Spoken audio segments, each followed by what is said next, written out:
Welcome to Tech in the Right Direction, the podcast.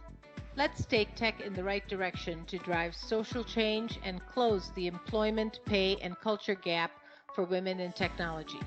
This podcast is focused on helping turn ideas into action and create opportunities for women to advance in the dynamic technology industry.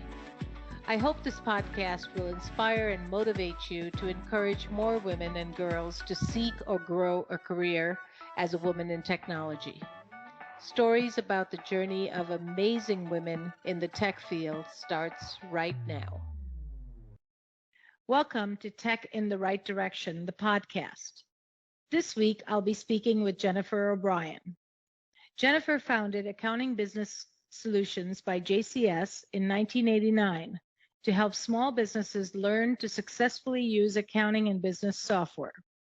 Prior to starting JCS, Jennifer managed a national network of information systems departments for Contel Executone, a telecommunications provider, and Film Transit, a southern-based regional distribution organization. Currently, JCS serves business across the USA. JCS is a certified solution provider for Intuit and Sage software. JCS provides integrated turnkey solutions based on core small business accounting applications such as Sage 100, Sage 50, and QuickBooks, specializing in distribution, manufacturing, and field service niche markets. Jennifer believes it's important for us to help each customer to use the right software for their business. We share knowledge on technology, processes, and industry best practices so that our customers can focus on critical tasks.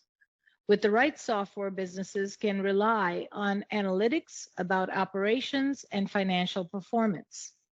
Since 1995, Jennifer has served on advisory committees for Sage Software, was formerly a director for Nalbo GDC, Nalbo Excel, and was the president of the Royal Oak chapter for NAPW. Currently, she's a board member for the University of Detroit Mercy Small Business Programs. Jennifer is a graduate of Drawn Business College and attended Memphis State University. Welcome to the show, Jen. I'm so happy to have you. Thanks for having me, Jen. I really appreciate the opportunity. Great. So let's get started. Can you share with us your career journey and how you got to where you are today? Absolutely. It's a pretty sordid kind of journey, I guess. So my journey actually started in my late teens, and I had actually landed a real job, and it was at a trucking company. I attended a community college, and I worked actually a second job to make ends meet because neither one of these paid much money at that age. And then after 3 years at the trucking company, I actually became one of two female managers at the trucking company. I started running their IT department, and I was overseeing 25 people. Wow. And fortunate. So somehow at a young age, I kind of understood that return on investment and always felt like if I invested in myself and believed in myself that it would pay off. And during that time, I just wanted to learn as much as I could. I remember thinking, the more real world knowledge and skills I have, the more opportunity that I would have. So I picked up and I learned how to do so many things at that job that nobody else saw value in or they, just didn't want to do. And so at that particular job, I learned a lot about computers and manual bookkeeping or accounting. And, then my second job, I received an offer and I moved to a new city. And at this job, I ran 3 computer departments in 3 different cities, and I managed 70 remote locations with access into a centralized data center. And at that job, I learned a lot more about computer programming and IT hardware. And then finally, I got married and I moved to a new city and I started a family. And one day I had an electrician. He was hanging a ceiling fan in my kitchen at my home. He asked me what kind of work I did. And I told him that I had this passion that I felt like I wanted to help small businesses with computer and accounting software. A few days later, a woman who owned her own business, so my first customer was a female-owned business, she knocked at my door. Her name was Marge, and Marge had a box of accounting software in her hand. And she asked me if she thought that I could help her learn how to use this. And that's actually how my business was born. That was in 1989, over 30 years ago. And then somehow another small business found me, and another small business found me. And since then, my business has helped. I stopped counting some time ago, but at one point, I think it was like 6,000 businesses that we had put accounting and business software in and participated with them in their journey. That is amazing. How insightful of you to realize at a very early age to recognize ROI, and also to continue to develop your skills. You continued to learn, you continued to be curious, and then running remote offices early on. That's just huge. That's awesome. You were so much ahead of your time, I think. Yeah, I feel fortunate that opportunities presented themselves and I was able to step into them. I think keeping your eyes open for possibilities is sometimes it's hard to do. That's really great. And just I had goosebumps when you said that a lady, Marge, came to your door and she had a software in her hands asking, can you help me? And that is just like, it was meant to be. It was just, if you planned it, you couldn't plan it any better. No, that's exactly right. And believe it or not, Marge's business is still one of our customers. Wow, that's amazing. What year was that? About how long ago did that start? Around 1989 was Wow. about the time that Marge and I met and started engaging in, what can I do and how can we do it? So that's awesome. That's awesome. And so tell me a little bit about how you learned the accounting software, because, obviously you had a passion for accounting as well and computers. So how did those bridges cross so that you could have both? I'm one of those people that I just learn from doing.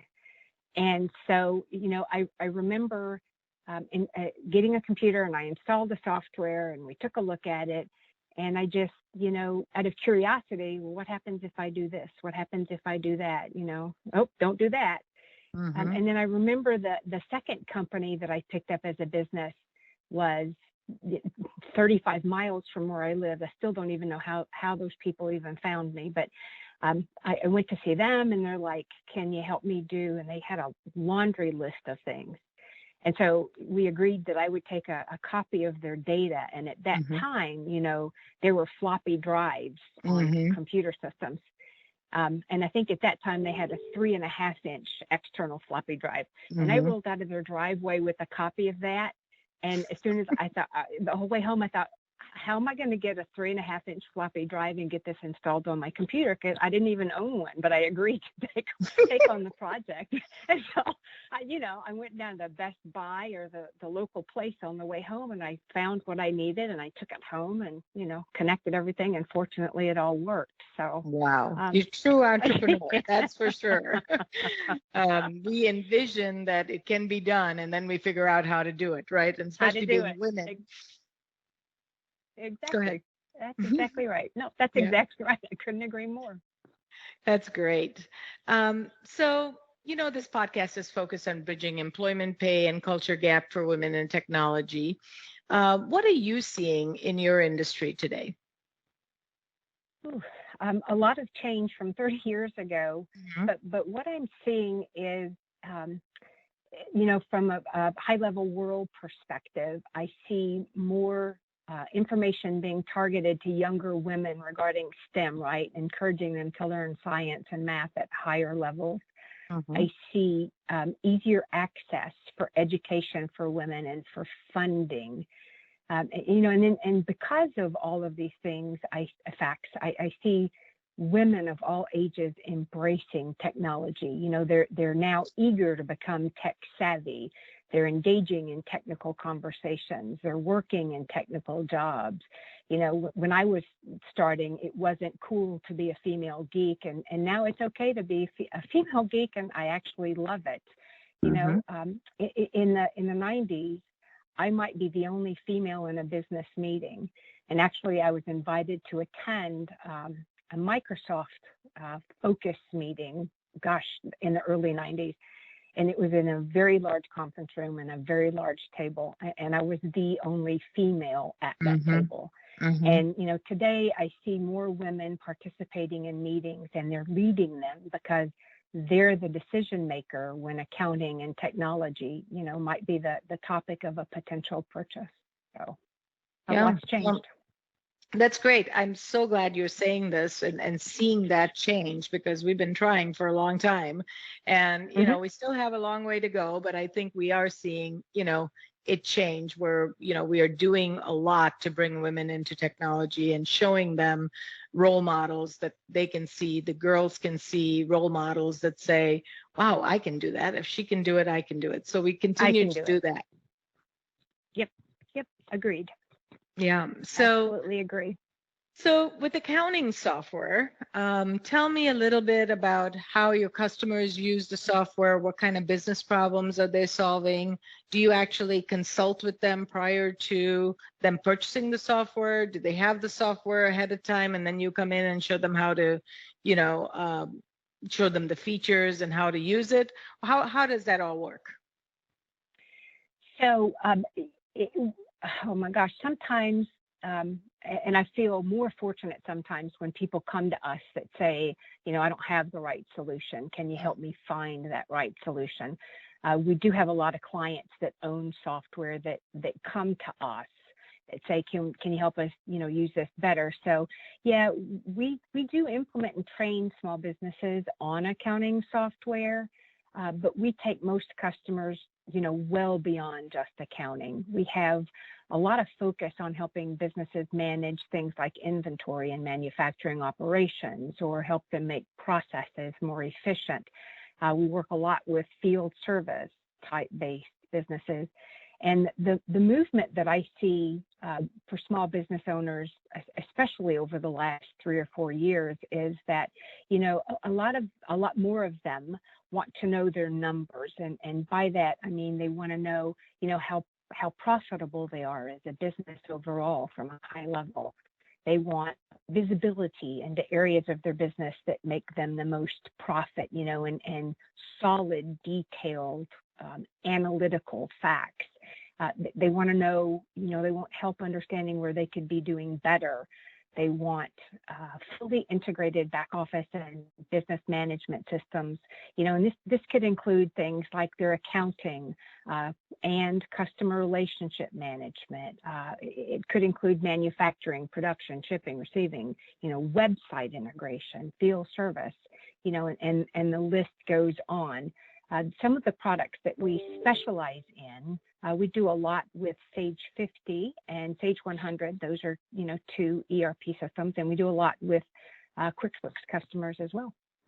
That's great. I love that it's not just learning the software, it's really providing that business insight, you know, knowing your numbers, knowing where you are on any given day with your business is so critical, because there's so many small business owners that don't know their numbers, and they need to know their numbers. The software does the work, but you know, without knowing your numbers, you cannot make decisions. So it is critical for them to know that. And I love that you're doing the consulting to really help them not only learn the software, but learn the entire business vision. Yep, that is correct. And I can't tell you how many times we actually sit down either with a business owner, with their controller, or just with their bookkeeper, you know, and we actually teach, because it's one of the things that we want to do, is we want to empower small businesses to be successful on their own, you know, without us. But we teach them how to look at those financial statements and then information from those subsidiaries, you know, so that they can be confident that the financial statements that they're basing their decisions on are based on good information and that it's factual, because otherwise they're making decisions without solid information, and those decisions, can be bad decisions because of that. No, that's great. So I think you kind of hinted at this, but is the accounting field male dominated right now, or are there enough women in that field? And if we want more women in that field, what are some of those things that women can do to learn more about the industry, to pursue a career in it? From what I've seen, I think in the accounting industry, there's always been a fair number of women in this industry. Not sure, what the reasoning behind that is, but there has been. I think that going forward, the women who have accounting skills, not necessarily an accounting degree, but accounting skills, and if they have with that, if they combine that with, strong IT or broad computer-related skills, that they'll have many options and opportunities presented to them, because currently I see a lot of job openings looking for candidates where there's, combination of those types of strong qualifications from individuals, and over the last 10 years, I see more women now in IT. And they have better computer and accounting skills. They're in business management positions. We work with a lot of female-owned businesses, and we work a lot with businesses that want a minority female-owned business to partner with for many reasons. So, and I think, again, that the time is right for women, that if they want to get in there and swing the bat and do this, that they'll be, given a lot more opportunities than they were 30 years ago. Did you know that there is an increase in the number of women leaving the tech industry? As a woman-owned business, Directions Training has made it our mission and passion to change this statistic. That's why Jennifer created this podcast. We showcase insight from everyday women for everyday women in the tech industry. Do you know other people that would benefit from tuning in? Share the link and help us drive the advancement of women in the tech industry. Do you have a journey or know of someone that our listeners would benefit from hearing about? Reach out to us at directionstraining.com/podcast. Don't forget to follow us on LinkedIn, Facebook, and wherever you find your podcasts. Now, back to the show. That's great. I mean, I love the connection between accounting and IT because I think it's very strong. We also find in our businesses, many CFOs are responsible for IT decisions as well. So, we are seeing that crossover quite a bit. And I'm glad to see that women are, kind of interested in the accounting field because when we mix accounting and technology, I think it could be a pretty lucrative career. For your entire life, that is exactly right. I know, we've never had any problems finding work, and I think it's because of the combination of those types of skills. Right. No, that's great. I know you're very focused on ROI. And so when a company invests in software or invests in you as a consultant, how do you calculate that ROI on accounting? Well, when I talk to businesses, especially ones that are like, gosh, do I spend a lot of money and change my current system, right? Why should I do that? And this is one of those conversations I always like to open up. And how I suggest that they start is with an internal review at their business of the types of activities, make a list of the information that they're tracking in Excel, identify the tasks that are being performed manually that would be more efficient if they were automated, and then another example is, are you tracking the same piece of information in multiple systems? And sometimes I find businesses where they might be doing that in 3 or 4 different places, because all these methods are very expensive, and then you try to, add up time, and it's a ballpark figure most of the time for the people on the staff that are, doing these types of examples. And then you try and add up the total amount of time, being spent every week that it takes for a staff to complete these types of tasks.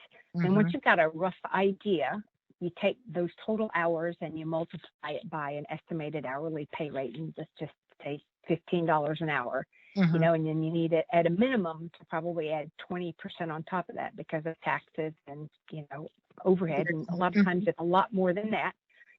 And then I think a lot of people are surprised when they calculate those numbers at how much money they're actually spending outside their accounting system to run their business. So then the other thing I always recommend people is that, if you've got a current accounting software system that you're using for your business, then one of the things to look at is, are there features and things that you have in that software that you're just not using? Because it's a pretty cost-effective investment if you just consider, training on some topics, or just a few hours of pure consulting from somebody to see if you can leverage more things out of what you have.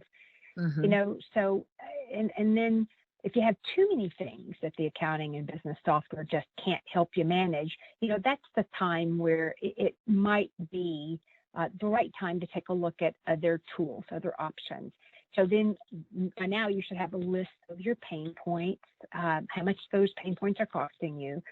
And then that process helps you identify areas of improvement that you need to, make sure are in your next system. What do you like about your current? What do you don't like about your current? And what are the things that you really need to improve on? So, and then to all your listeners out there that are business owners, this is an important suggestion. And if you're not doing this, then, please learn how to read those financial statements and review them monthly, because nobody's going to pay attention to your money like you will. Absolutely nobody. Right. No, that's amazing. And I love the process of, looking at what activities can be automated, what are things that are taking you hours and hours and hours to do, and then, kind of weigh that with the cost of the software, do the calculations, see how much you can save. So that makes complete sense to me. It's so difficult though for a business owner, and I know for myself, it's like, you have to keep all the wheels turning constantly in your business. And so you focus on one area and then something else falls apart, So, and it depends on if you have that passion about numbers and accounting. So I think some business owners do and some don't. But I think your advice is very crucial, is to please look at your financial statements, make sure you understand them, make sure you're looking at them on a monthly basis, and see where your money is going, because like you said, nobody looks at your money like you do. Yeah, absolutely. And what I've found, a lot of small business owners, if they're not the one that's paying attention to those things, often there's a family member, could be a spouse, could be a child, could be a nephew or a niece. A lot of times they have someone that they rely on that can help them keep eyes on that type of information. You just want to make sure that that person, has enough knowledge to do a good job at that, so that, they can then go focus on, running what's back in the warehouse and growing the transaction portion of the business. Yeah, no, that's great. So can you think back and share with our listeners, what are some of the challenges that you faced in your career, and what have you done to overcome them? Oh, wow. Well, originally there's a long list. I had no money. I didn't have a lot of time. I didn't have the right staff. And early on, I took on a lot of jobs to generate revenue. I didn't love them, but I took them on because I needed to make the money. I worked a lot of hours before and after I put my kids in bed, but the whole time in the back of my mind, I kept thinking, that return on investment. If I do this now, it'll help me be successful later. And I learned the importance of networking. That's how I found some of my best staff members, clients. So some of the best things I did was I found mentors on business too. I joined groups such as the National Association of Women Business Owners, the National Association of Professional Women, and, multiple networking groups for just pure business. And I always found other women who were willing to share their experiences and knowledge and give advice. And that really helped me along the way. And often I felt like they were my support group, actually. That's great. That's great that you have mentors and other women supporting you and networking with you to get you, to the next level and the next level. And it looks like you've grown considerably. So maybe our listeners are wondering, how do I find a mentor? How did you find your mentors? I know you joined the groups, but are there other ways to identify who should be your mentor? One of the things that I did with all of the groups that I joined was I actually participated at some level with the group. A lot of times I might join a committee, I might join the board. And what I found was that the people that participated at that level were like-minded women, business owners. They had done a lot of the same things that I was going through. And that, provided the opportunity to open up a lot of conversations with them where I was able to ask for advice. So that's great. I think staying engaged with the groups that you joined is so important, right? I mean, that's critical. And then your engagement really makes a difference because that brings you the right-minded women or mentors to be part of your group. So I really like that a lot. So let's go to something personal. What is your favorite place that you've traveled to and why? So about 3 years ago, one of my favorite places I've ever been able to visit, I went to a cave, and actually it's a frozen lava tube in New Zealand, and it's called Wiri. And what I found out after actually I visited the cave, that scientists are studying the underground cave to learn how rust exists in this frozen environment inside a glacier. And what these scientists are saying is that if they can crack the code on why this rust lives in this frozen glacier, that they can crack the code on possible life on Mars. And how exciting would that be? That is amazing. I love that. That is so great. So in closing, Jen, can you share some advice that you would give to a woman considering a career in tech or even in accounting? Sure. So I remember my programming teacher at that community college that I went to. This individual actually advised me not to consider a career in computers. And I'm thankful that I had an inner voice that I listened to, and that I didn't listen to them. And I think today, to be more relevant, consider a combination of skills. We touched on this. Combine accounting with IT or programming classes. How about IT with a deep dive into security? Take classes on accounting and artificial intelligence. Take classes on business to learn, how they operate and why, and never stop learning. Look for opportunities to get those hands-on experiences. If you want accounting hands-on experience, join a group and become their bookkeeper for the group. I also chose to work on building great relationships with others, and I refer people to others in my network when there's a potential opportunity for them. It keeps me connected with these groups, and sometimes I hear from them on an opportunity for us. And it certainly provided a great foundation to build a business on. And the last three things I'd like to share are three things that my mother repeated a lot. The first was no pain, no gain.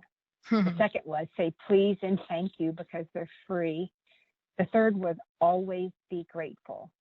And I believe with hard work, I believe with hard work comes knowledge and skills, and nothing worth having or doing comes easy. So, think about the return on the investment that you want. That is such sound advice. And I love all of those three things that your mother said because they all resonate with me Gratefulness is so critical. Every day you wake up, and if you're grateful, good things will come. So I really believe in all of those. Yeah. All right. So Jen, can you share with our listeners how they can get a hold of you? Absolutely. And Jennifer, again, thank you for having me on the show. Our website is jcscomputer.com, jcscomputer.com. And our phone number is 800-475-1047. Well, Jen, this was such a pleasure and an honor to be with you today. Hopefully you'll come back on the show in a few months again, and we can talk about new things that are happening in your industry. But in the meantime, thank you, thank you, thank you. I really appreciate your time and your knowledge and your expertise. Thank you. You have a great day, Jennifer. Thank you for listening to Tech in the Right Direction. Please take a minute to subscribe or follow so that you never miss an episode. Also, don't forget to like, share, and comment. Thank you. See you next week. From IT skill enhancements to end user adoption training, Directions Training is your resource to help optimize the effectiveness of your technology investments. Over 500,000 students have taken advantage of our wide selection of technology and business training solutions covering the most popular applications today, such as Microsoft 365, Azure, Windows 10, and more. As a podcast listener, we invite you to take advantage of an exclusive offer. Receive 30 days of free access to our Microsoft official curriculum on-demand courses for IT professionals or end users. Visit us at www.directionstraining.com/podcast to claim this offer today. Hurry, this offer is only available for a limited time. Success is a journey. Ask for directions.